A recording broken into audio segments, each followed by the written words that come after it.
Teams are locked and loaded as we go into the game one of this best of 3 series. And again, seeing a lot more adaptation coming out as well. The longer we stay on this patch, it's very much extended. We are still on 12. They need to be done like right now. As even called, I don't think you want to move away from this turret.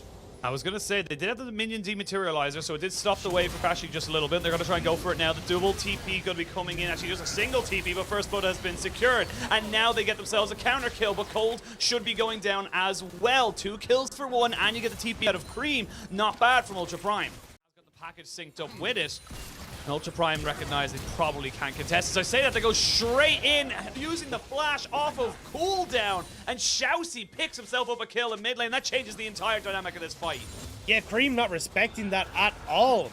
Potential fight, as we can see now, OMG not willing to give this one up for free. Rift held down to about 1,000 HP, but Shousey over the wall is going to force Abel to flash away. Now Sanji can join in. He flash belly pops to go straight in onto Elk, and he has no reaction time whatsoever. But they can still fight this as they are 4v5, trying to make this one work. Actually, it's 4v4 because the Corki hasn't arrived just yet. But the Realm Warp gets everybody out, and that's going to be a trade of 2 for 1 in favor of OMG. But the Rift Herald did go over to Ultra Prime.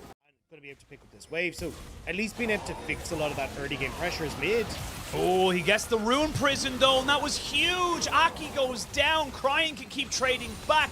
Crying just outplays that situation. Very nicely done. They didn't respect the fact that Ultra Prime in this early game, and actually it is going to be Ultra Prime now pushing towards this bot side, immediately dropping the Herald, and just they're probably going to be able to get this turret. There's no real defense here to help out OMG.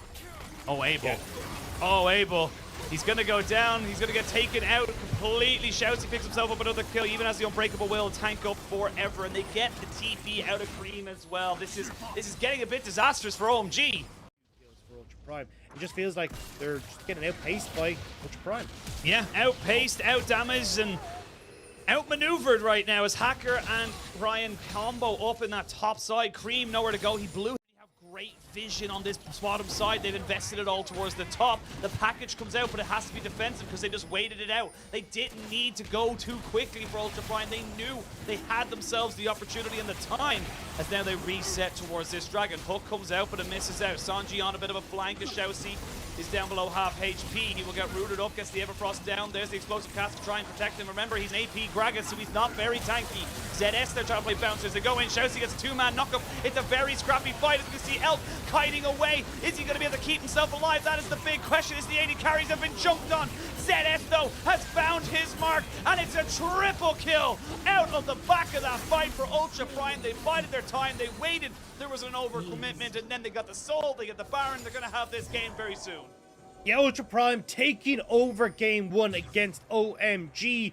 There's just nothing that OMG can do. They're trying desperately in these fights, and as messy and scrappy as it was, he would do just that in a moment, although ZS trying to see if he can keep him at bay as mid lane turret now under siege for Ultra Prime.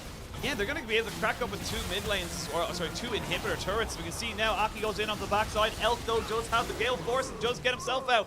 Nothing you can do. He committed, but there was no one else to support him there. There was a 1v1 apparently between ZS and Sanji, and ZS came out on top with a solo kill. And this is almost certainly going to be the game coming in here for Ultra Prime. It was methodical, a little scrappy at the start, but they were able to get the advantages. The neutrals were there. They're going to finish off a couple of these kills. They're going to be able to maybe pad these stats just a little bit. Hacker, though, will fall down to Abel, as we can see now Shousey coming in with ZS as the big tanky boys start to riddle down these little health bars and say there's nothing for you can do.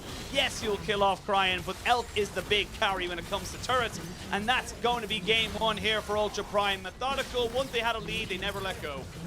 Yeah, and I mean a very, very strong performance from Ultra Prime in this game 1, as they will eventually slowly take the Nexus as it falls. But Ultra Prime, you gotta say, right, like,